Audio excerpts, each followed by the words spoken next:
जनक पिढी म्हणजेच काय आहे, P1 आहे.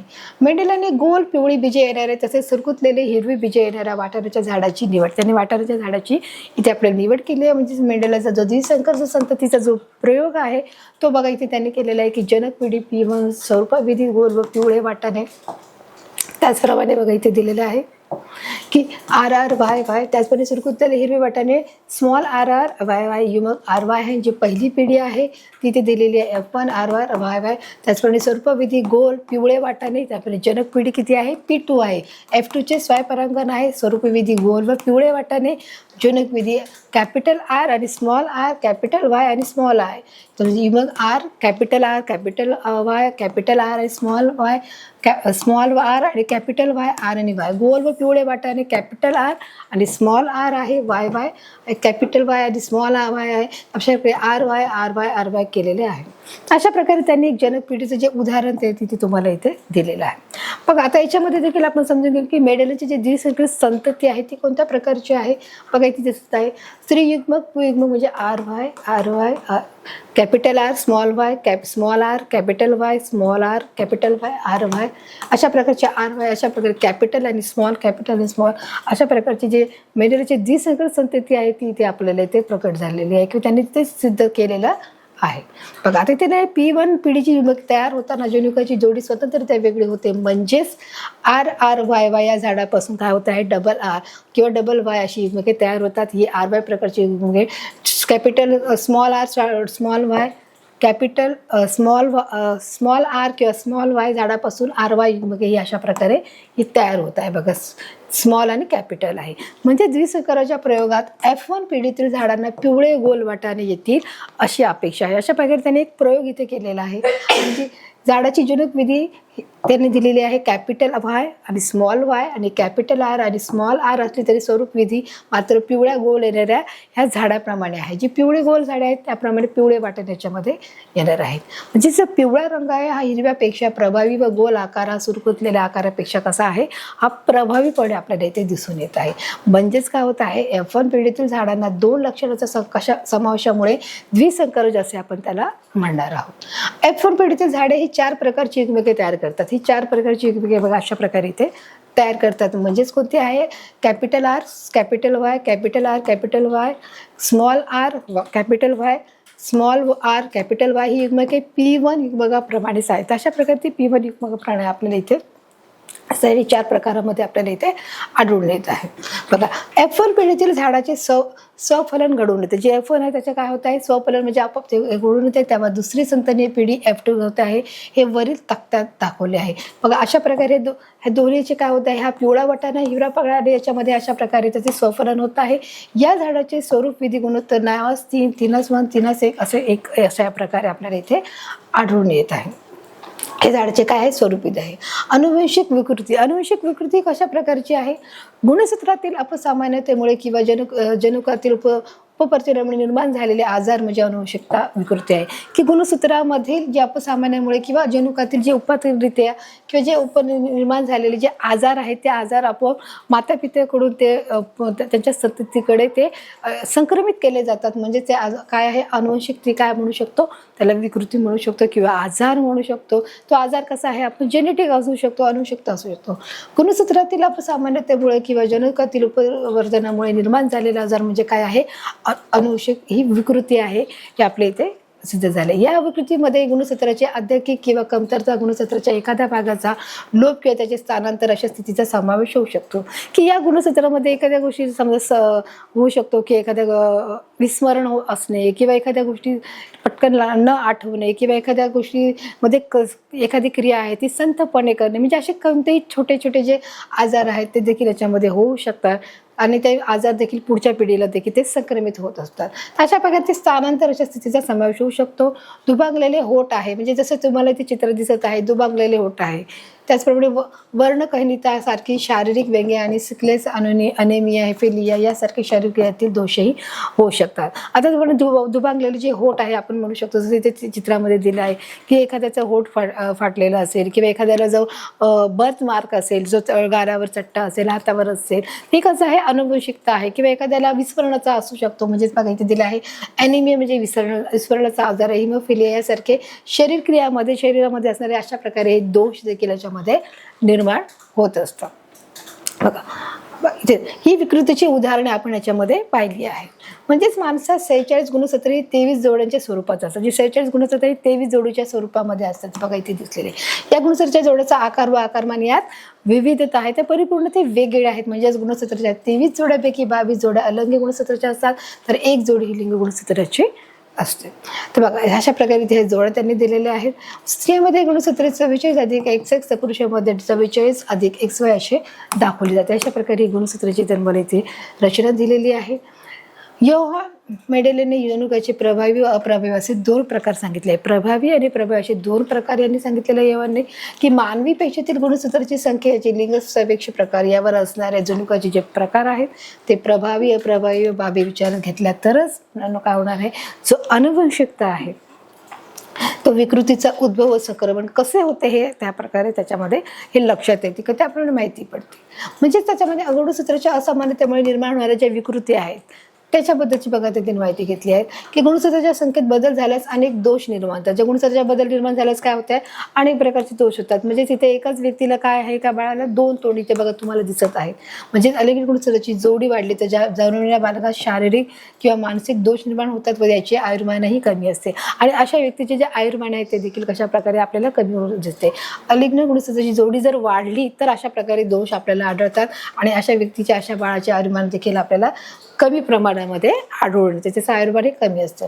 त्यातील काही विकृती ह्या पुढील प्रमाणे, मग त्यांच्या विकृती ह्या कोणत्या आहेत, 46 अधिक 1 21व्या या गुणसूत्रात त्रिसमसूत्री अवस्था आढळते. बघा त्यांनी दिलेलं आहे. गुणसूत्रातील अपसामान्यतेमुळे उद्भवणारा डाऊन सिंड्रोम किंवा मेंगोलिकता ही एक काय आहे विकृती आहे. म्हणजे बघा अशा प्रकारची जे व्यक्ती असतात की जे ना आजूबाजूचे इन्व्हायरमेंट म्हणा किंवा त्यांचं शिक्षण म्हणा की त्यांचं गांभीर्य नाही, की जसं सर्वसामान्य मूल वाढतं की त्या सर्वसामान्य मूल जेव्हा वाढतं त्याप्रमाणे यांची जी ग्रास्पिंग पॉवर ही त्यांच्या माने फार कमी असते ना. मग अशा प्रकारे त्याच्यामध्ये हे एक प्रकारे दोष आढळला आपल्याला जातं. म्हणजे पहिले जर शोधलेले व वर्णन केलेले गुणसूत्रे विकृती एकूण गुणसूत्रे किती आहेत 47 हे दिसत असतात. किती आहे या विकृतीला ट्रायसोमिया किंवा 21 असे देखील म्हटले जाते. काय म्हणतात ट्रायसोमिया.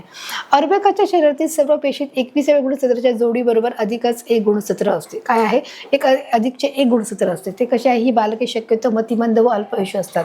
ही जी बालकं असतात ती कशी असतात मतिमंद, म्हणजे त्यांची जी बुद्धी असते ती थोडीशी म्हणजे बुद्धी असते परंतु ते कसे आहेत मतिमंद आहेत आणि अल्पआयुष्य असतं. म्हणजे त्यांचं जे आयुष्य आहे ते कसं आहे कमी स्वरूपाचं आहे. आणि ते कशी आहेत की ज्या गोष्टी त्यांच्या वयाच्या जे मुलं आहेत ती त्यांच्या वयाची मुलं जेवढे त्यांचे ग्रास्पिंग पॉवर जितकी असते ते पटकन ते साधन करू शकत नाही. त्यांना एकच गोष्टी काढण्यासाठी तेव्हा 10 वेळा लागतात. तीच व्यक्ती जे त्याच्याबरोबरची जी मुलं असतात ती त्याच वेळामध्ये करून ती पूर्ण होतात. अशा प्रकारे त्यांची जी बुद्धी असते ती मतिमंद असतात आणि ते देखील कसे असतात अल्पायुष्य असतात. व मानसिक वाढ खुटणे हे सर्वात जास्त ठळक वैशिष्ट्य आहे की त्यांची मानसिक जी वाढ आहे ती खुटली जाते. इतर वैशिष्ट्यामध्ये कमी उंची असणे, पसरट मान असणे, चपटे नाक असणे, आखूड बोटे, आडवी एकच हस्तरेषा, डोक्यावर विरळ केस व 16 ते 20 वर्ष अपेक्षित आयुर्मान, की त्यांचं जे आयुष्यमान आहे ते किती आहे 16 ते 20 वर्ष. मग त्याच्यात कोणकोणते आपल्याला दोष आढळून येतात की कमी उंची असणे. बघा इथे दिलेले आहे जो काय आहे कमी उंची असणे, पसरट मान, चपटे नाक, आखूड बोटे, आडवी जे एकच जे हस्तरेषा असणे आणि डोक्यावर विरळ केस आहे आणि त्याचं जे आयुर्मान आहे ते किती असणार आहे फक्त 16 ते 20 वर्षाचं जे आयुर्मान आहे हे अपेक्षित आयुर्मान आहे. तर अशा प्रकारे त्याच्यामध्ये दोष निर्माण झाल्यामुळे त्यांचं आयुर्मान आहे त्याच्यामध्ये देखील घट आहे. चेहऱ्याची ठेवण ही मंगोलियन व्यक्तीसारखी आहे. त्याची जी ठेवण आहे ती मंगोलियन सारखी आहे. आता त्यांनी दिलं आहे दुसरं टर्नर सिंड्रोम म्हणजे टर्नर सिलेक्शन. ते काय आहे ते का आपण पाहणार आहोत. अलैंगिक गुणसूत्राप्रमाणे जे लिंग गुणसूत्रातील जे अपसमानतेमुळे काही विकार उद्भवतात. मग ते विकार बघा इथे कोणत्या प्रमाणे आपल्याला आढळून येत आहे की टर्नर सिंड्रोम किंवा 44 अधिक 1 या विकारात एक्स गुणसूत्राचे जे लैंगिकतेशी जे संबंधित भाग कसे होतात हे निकामी होतात. आणि मग त्याच्यामुळे बघा त्यांनी दिलेलं आहे की अशा स्त्रियांमध्ये 44 स्थिती असते व या स्त्रिया प्रजननक्षम नसतात. म्हणजे ते काय ते प्रजननक्षम करू शकत नाही. बघा म्हणजेच काय तिसरं आहे क्वालिटी फेटर सिंड्रोमा क्वालिन फायटर्सचे डो म्हणजेच क्वालिनी फायटर्सचं लक्षण 44 अधिक XX अधिक Y आहे.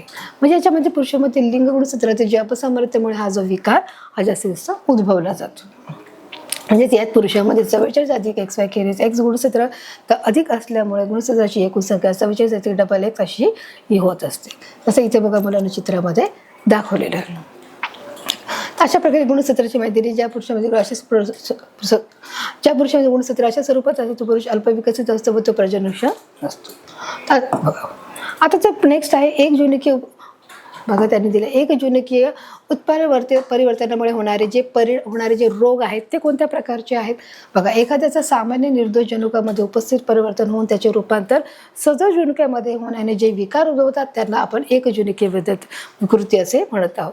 की बघा त्याच्यामध्ये काय आहे सांगितले की सामान्य निर्दोष जनुकामध्ये उत्परिवर्तन होऊन त्याचे रूपांतर सदोष जनुकामध्ये जेव्हा होते तेव्हा जे विकार उद्भवतात त्यांना जसं बघा त्याचे 5 बोटे आहेत, काहींना 6 बोटे असतात.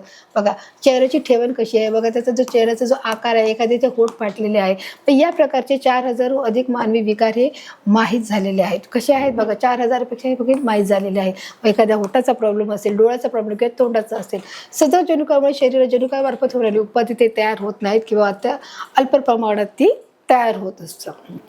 अशा प्रकारच्या रोगाची उदाहरणे हिचन्स रोग, टेरेक्स रोग, गॅलेक्टोसिया, फिनेल क्रिटोनियस, सिकोलेस, अॅनेमिया व दांत्रक पांडू रोग आहे. ही सर्व त्याची लक्षणे आहेत जसे त्या चित्रामध्ये तुम्हाला दिसत आहे.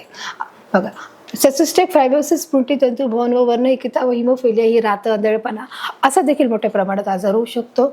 बघा त्याचप्रमाणे वर्णकहीनता जो आपला कलरचा जो फरक आहे, जे काही व्यक्ती बघा काही गोरे आहेत, काही काळे आहेत, काही सावळे आहेत. मग याच्यात देखील मध्ये रंगाचा जो परिणाम तो कशा प्रकारचा वर्ण म्हणजे काय जो रंग आहे. वर्णहीनता हा एक जनुकीय विकार आहे. या विकारात शरीर मेलेनियन वर्णक रंगद्रव्य तयार करतात. आपल्या शरीरात जर जास्त प्रमाणामध्ये मेलेनियनचं प्रमाण वाढलं असेल तर ती व्यक्ती कशी दिसते, थोडी सावळी दिसते. तर अजून जास्त मेलेनियनचा प्रकार असेल जास्त वाढला असेल तर ती व्यक्ती काळी दिसायला लागते. म्हणजे जितकं मेलेनियन नावाचा जो द्रव्य आहे तो जर वाढला तर त्याप्रमाणे जो रंग आहे तो बदलत असतो, तो तयार करू शकत नाही. जो वर्णक आहे तो तयार करू शकत नाही. डोळा, त्वचा आणि केस यांना मेलेनिया तपकिरी रंगाच्या वर्णकामुळे रंग येतो आणि मेलेनियनच्यामुळे जे डोळ्याचा रंग आहे तो देखील त्याच्यामुळे येतो. वर्णकहीन व्यक्तीची त्वचा ही निस्तेज आणि केस पांढरे असतात. जे पूर्ण सफेद असतात त्याचे डोळे निस्तेज असतात आणि त्यांचे केस कसे असतात पांढरे असतात. डोळे सामान्यपणे कसे असतात गुलाबी असतात. तर कारण पेरिस्तरिका आणि दृष्टिपटल यामध्ये वर्णक नसते. याच्यामध्ये पेरिस्तरिका आणि वर्णपटल दृष्टिपटल यामध्ये काय नाहीये वर्णक आहे नसतं. तर पेशी पांडुरोग व सिकेलेस अॅनिमिया आता ते काय आहे बघा आपण पाहणार आहोत. प्रथिने, DNA इत्यादी सारखे रेणूच्या रचनेतील कोणत्याही अगदी थोड्या बदलाचा जो परिणाम रोग किंवा विकार होण्यामध्ये होत असतो. म्हणजे अशा प्रकारची प्रथिने आहेत बघा तुम्ही इथे चित्रात पाहतात. म्हणजेच हिमोग्लोबिनच्या रचनेतील जे 6वे अमोनिया आम्ल सहजपणे ग्लुटामिक आम्ल होत असते. म्हणजे याची जी जागा आहे ते कोण घेत आहे, क्लॅनिन या आम्लाने घेतल्यास हिमोग्लोबिनच्या रेणूची रचना आणि आकार हा बदलत असतो. त्यामुळे लोहित रक्तकणिकेचा जो मृत्युकृती असलेला जो सामान्य आकार हा विळ्याच्या आकाराचा अशा प्रकारचा विळ्याचा जो आकार आहे त्याप्रमाणे म्हणतो. या स्थितीलाच काय म्हणणार आहोत आपण द्रात्रपेशी म्हणजेच पांडुरोग म्हणणार आहोत. या विकाराने बाधित व्यक्तीमध्ये हिमोग्लोबिनचे ऑक्सिजन वाहून नेण्याची जी कार्यक्षमता आहे ती कमी होते. की प्रत्येक व्यक्तीमध्ये ऑक्सिजन वाहून नेण्याची जी क्षमता असते जी कॅपॅसिटी आहे ती कमी जास्त प्रमाणात असते. परंतु हा जो विकार झाला आहे जो पांडुरोग हा विकार बाधित व्यक्तीमध्ये हिमोग्लोबिनचे ऑक्सिजन वाहून नेण्याची जी कार्यक्षमता कमी असल्यामुळे या स्थितीत अनेकदा लोहित रक्तकणिकाची गोठवडी होते व रक्ताभिसरण जो अडथळा निर्माण होतो व अभिसरण संस्था मेंदू फुफ्फुसे व वृक्क इत्यादी सर्व व्यक्तीला संस्थांना हानी पोहोचली जाते. जसे इथे चित्रामध्ये तुम्हाला दिसत आहे बघा. जो कंबर आहे, जो गुडघा आहे, जो हात आहे, जो मान आहे, जो आपल्या तळ हात आहे, म्हणजेच या सर्व गोष्टींना आपल्याला हानी पोहोचण्याचं काम होतं. सिकल आजार हा अनुवंशिक आहे. त्यामुळे गर्भधारणेच्या वेळी जनुकीय बदलामुळे देखील हा आजार होऊ शकतो. आई व वडील दोघेही सिकलेसग्रस्त किंवा वाहक असल्या त्याच्या अपत्यांना देखील हा आजार होऊ शकतो किंवा हे काय हे जेनेटिक आहे. म्हणून सिकलेसग्रस्त व्यक्तीने आपापसात विवाह टाळावा. मग आपण अशा व्यक्तीने काय करणं आपापसात विवाह टाळणं गरजेचं आहे. सिकल आजाराने बाधित व्यक्तीचे जे प्रकार आहेत ते कोणते आहे. सिकल वाहक व्यक्ती म्हणजे AS म्हणजे कॅरियर. दुसरे आहे सिकल जे ग्रस्त आहे ते पीडित व्यक्ती SS म्हणजे सफरस आहे. सिकल रोगाची जी ओळख व लक्षणे ही कोणत्या प्रकारची आहे म्हणजे हातापायावर सूज येणे, सांधे दुखणे, असहाय्य वेदना होणे, खूप त्रास होणे, पेनिंग होणे, सर्दी व खोकला सतत होत राहणे, अंगात बारीक ताप नेहमीच असणे, तसंच लवकर थकवा येणे कोणत्याही कामाशिवाय, चेहरा हात नेहमीच निस्तेज पडणे, हिमोग्लोबिनचे प्रमाण कमी असणे आपल्या शरीरामध्ये, ही सर्व त्याची सिकलीची उदाहरणं आहेत. सिकलेला आजार पुढील प्रकारे होतो संकेत चिन्ह. ती होण्याची जी कारणं आहेत ती कोणती आहेत? ए कॅपिटल ए समोर म्हणजे नॉर्मल आहे, एस वाहक म्हणजे कॅरियर आहे, एस पीडित म्हणजे आहे सफर आहे. ते 3 प्रकारची कारणे बघा इथे चित्रात दिसत आहेत. बघा आता आपण इथे पाहणार आहोत. बघा दिले आहे पुरुष, स्त्री आणि सिकलिंग असलेले जे अपत्य आहे. जर डबल असेल तर आई वडील दोघांचे सामान्य असेल तर अपत्य कसे आहे? निरोगी आहे. पण डबल कॅपिटल ए आणि कॅपिटल ए आणि कॅपिटल एस आणि एस कॅपिटल ए असेल तर एक सामान्य तर एक वाहक बालक जन्मदाता असल्यास 50% अपत्य सामान्य तर 50% ते वाहक आहे. तर इथे पुन्हा दिलेलं आहे जर पुरुषामध्ये असलेलं की कॅपिटल ए आणि कॅपिटल असेल तर स्त्रीमध्ये असेल कॅपिटल एस आणि कॅपिटल ए असेल तर आई वडील यापैकी एक सामान्य व एक पीडित असल्यास सर्व अपत्य कशी आहेत? वाहक आहेत. कॅपिटल ए एस आणि कॅपिटल ए एस पुरुष आणि स्त्री दोघांमध्ये असेल तर आई व वडील दोघे वाहक कसे? 25% सामान्य आणि 25% पीडित तर 50% वाहक आहे.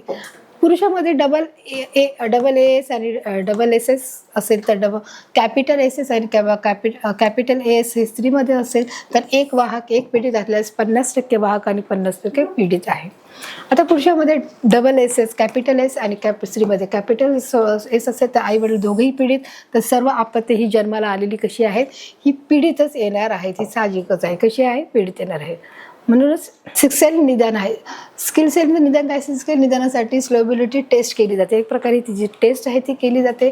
उपाययोजना काय आहे त्याच्यावरती? काय उपाययोजना केलं की हा आजार प्रजोत्पादन हा आजार माध्यमातून प्रसारित होत असतो. म्हणूनच लग्नापूर्वी केलं लग्नानंतर वधू आणि वर दोघांनीही तपासणी करून घेणं हे अगदी गरजेचं आहे.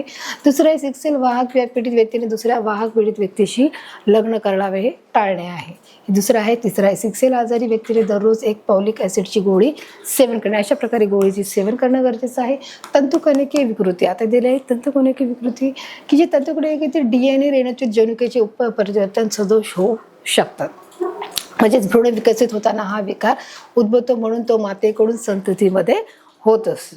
मातेकडून कोणामध्ये होतं? संततीमध्ये होतं. म्हणजेच लेबरची अनुवंशिकता चेताविकृती हे तंतुकणिकीय विकृतीचे काय आहे? एक प्रकारचे उदाहरण आपण याच्या म्हणू शकतो. म्हणजेच लेबरची जी अनुवंशिकता आहे, लेबरची अनुवंशिकता ही चेताविकृती तंतुकणिकेच्या विकृतीचे एक प्रकारे हे उदाहरण आहे.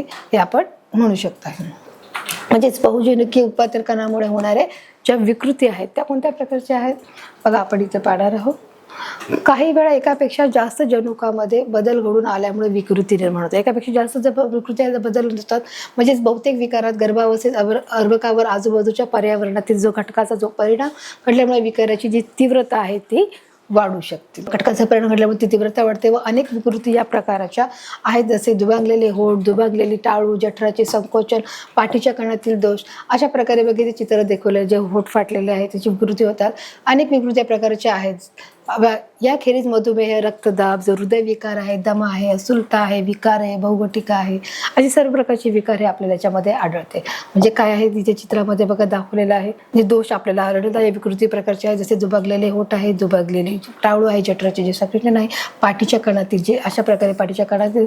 त्याचप्रमाणे मधुमेह म्हणजे जसा डायबिटीज आहे, ब्लड प्रेशर आहे, रक्तदाब, हृदयविकार म्हणजे जो अटॅक आहे, हार्ट अटॅक आहे, दमा आहे म्हणजे अस्थमा आहे, अतिस्थूलता आहे म्हणजे जाडपणे होणे बघा, हार्टचा अटॅक आहे, त्याचप्रमाणे आपला दमा लागणे, आपल्या पोटणे किंवा जाड होणे, सर्व विकार बहुगटिके प्रकारात आढळतात. तंबाखू सेवन पेशीची अनियंत्रित वाढ ही कशा प्रकारे होते बघा की कोणत्याही स्थितीतील तंबाखूजन्य पदार्थ एक असे आहे कर्करोग निर्माण करण्याची प्रक्रिया. म्हणजे तंबाखू असेल, सिगारेट असू दे, विडी असू दे, सिगारेटच्या धूम्रपानामुळे पचनक्रियेमध्ये काय होते? हानी होते, घशात जळजळ होते, खोकला, बोटांमध्ये कंप होणे, झोपेमध्ये अडथळा असे विकार. तसेच यामुळे देखील आपले आयुर्मान हे कमी होत आहे. साहजिकच या सर्व गोष्टी घेतल्यामुळे आपल्याला सर्व व्याधी होणार. म्हणजे दीर्घकालीन बायोकार्टिस, फुफ्फुस, तोंड, स्वयंत्र, ग्रासिलिता, स्वादुपिंड, मूत्राशय याचा कर्करोग, परिहृदय असे आवर संभवतात. आणि अशा सर्व प्रकारचे जे आजार आहे याच्यामध्ये आपल्याला संभवले जातात. म्हणजेच तंबाखूचे जे सेवनाने होठ, जीभ यांचा कर्करोग होऊ शकतो. त्याचे दृष्टीदोष आणि चेताकापरे देखील होऊ शकतात. म्हणजेच म्हणून आपल्याला कर्करोगापासून शरीर हे सुरक्षित ठेवणे फार मोठं गरजेचं आहे. असेल तर धूम्रपान व तंबाखू तसेच तंबाखूजन्य जे हर एक पदार्थाचे जे पदार्थ आहेत, तंबाखूजन्य जे पदार्थ आहे, जो गुटखा आहे, जो मावा आहे, असे पदार्थ आपण खाल्ले टाळले पाहिजे. आता आपण बघा पाहणार आहोत त्या सारांशाच्या माध्यमातून आपल्याला दिलेलं आहे की जी मातापितेची शारीरिक किंवा मानसिक लक्षणे संस्थेमध्ये संक्रमित होण्याच्या ज्या प्रक्रियेस त्याला आपण अनुवंशिकता म्हणतात. म्हणजेच सजीवांच्या पेशी कदाचित असणारा अनुवंशिक गुणधर्म वाहून येणारा जो घटक आहे म्हणजे तो कसा आहे, गुणसूत्र आहे. प्रत्येक गुणसूत्रामध्ये काय आहे, डीएनएचे बंडल असतात म्हणून गुणसूत्राच्या गुणसूत्रामध्ये स्थानावरून मध्य केंद्री बी आहे, तो उपकेंद्रामध्ये एल, उपकेंद्री जे, मध्यकेंद्रीय आय असे प्रकार घडतात. पेशीचे जे कार्य ते वाहन व विभाजन नियंत्रण करणाऱ्या डीएनएच्या रेणूस प्रधान रेणू म्हणतात. तर त्याचा प्रत्येक धागा जो न्यूक्लियोटाइड आहे त्यापासून हा बनलेला असतो. डीएनए रेणूचे रेणूखंडाला जुनिके म्हणतात. तर जुनिके अनुवंशिकतेचे कार्यकारी घटक आहेत. आरएनए पेशीचे दुसरे महत्त्वाचे न्यूक्लिक आम्ल याच्या कार्यप्रणालीनुसार त्याचे 3 प्रकार इथे पडलेले असतात. रायबोझोम आरएन आणि मेसेंजर आरएन आणि ट्रान्सफर आरएन. म्हणजे अनुवंशिकतेसाठी कारणीभूत असणाऱ्या या प्रमुख सिद्धांताची मांडणी मांडलेली केली आहे. यासाठी त्याने वाटाण्याच्या झाडामध्ये आढळणाऱ्या दृश्य लक्षणावर प्रयोग केलेले आहेत. विरुद्ध लक्षणाची एकच जोडी असलेल्या वाटाण्याच्या झाडामध्ये केलेल्या संस्काराला एक संस्कार म्हणतात. तर त्यात उंच असणाऱ्या बुटकी व असणाऱ्या झाडाची निवड केली म्हणजे एका पिढीतील झाडांच्या स्वरूपामध्ये उंच असलं तरी जुनक विधी मिश्र कशी आहे, स्वरूपाची आढळतात. म्हणजे द्विसंकर पद्धतीत पिवळा रंग हिरव्यापेक्षा प्रभावी व गोल आकार हा संस्कृतीला आकारापेक्षा प्रभावी होतो. म्हणजेच गुणसूत्रातील अपसामान्यामुळे किंवा जनुकातील उपाची परिणामामुळे निर्माण झालेला जो आजार म्हणजेच काय आहे, अनुवंशिकता विकृती आहे. माणसात 46 गुणसूत्रे ही 23 जोड्याच्या स्वरूपात असतात. या गुणसूत्रांच्या एकूण संख्येत बदल झाल्यास डाऊन सिंड्रोम, टर्झन सिंड्रोम, क्लाइन-पेट्रोस सिंड्रोम यासारखी विकृती होत असतात. एक जोडीकीय उपपरिवर्तनामुळे म्हणजेच निर्जोजनुकामध्ये सदोष निर्माण झाल्याने वर्णहीनता, तत्परता, पांडुरंग, सिक्लन्स, अनिमिया यासारखी विकृती निर्माण होतात. तसेच दुसऱ्या एकापेक्षा जास्त जनुकामध्ये बदल घडून आल्यामुळे मधुमेह, रक्तदाब, हृदयविकार, दमा, अतिस्थूलता हे देखील विकार होत असतात. तर अशा प्रकारे या सर्व घटकाच्या संबंधाने मुलांना आपण या पाठाच्या दरम्यान आणि सारांशाच्या मध्ये आपण इथे माहिती घेतलेली आहे. तसेच म्हणून आपण जे हर एक घटक आहे या पाठाच्या दरम्यान आपण कव्हर केलेले आहेत. पण आता आपण पाहणार आहोत या पाठाच्या दरम्यान जो आपला पाठ आहे अनुवंशिकता व परिवर्तन, या पाठाच्या दरम्यान आपल्याला सराव, खेळ, परीक्षा, प्रश्न उत्तर ही कोणत्या प्रकारचे आहेत ते देखील बघण्याचा प्रयत्न करा.